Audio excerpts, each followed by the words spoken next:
Qu'est-ce qu'une proposition principale? Qu'est-ce qu'une proposition subordonnée? Comment reconnaître la proposition principale et la proposition subordonnée dans une phrase complexe? Je t'explique tout cela juste après ça. Bonjour et bienvenue sur Prof de français.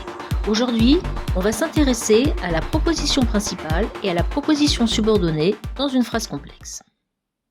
Alors, comment reconnaître la proposition principale et la proposition subordonnée dans une phrase complexe? On va prendre un premier exemple. Je me mets à l'abri parce qu'il pleut. Ici, on a deux verbes conjugués, donc deux propositions. Je te rappelle que dans une phrase, on a autant de propositions que de verbes conjugués, et ça marche à l'inverse, autant de verbes conjugués que de propositions. Prenons la première proposition. Je me mets à l'abri. Cette proposition a un sens à elle seule. Il s'agit donc de la proposition principale. En revanche, la seconde proposition, parce qu'il pleut, ne fait pas sens à elle seule. Il lui manque quelque chose pour faire sens, elle a besoin de la première partie de la phrase, donc de la proposition principale, pour avoir un sens plein. Il s'agit donc de la proposition subordonnée, car elle dépend d'une autre proposition pour avoir pleinement du sens.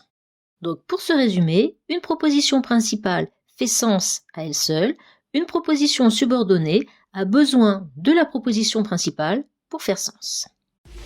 Voilà, cette vidéo est terminée. Merci de m'avoir suivi. N'hésite pas à regarder les différentes vidéos sur cette chaîne que je consacre aux différentes propositions subordonnées.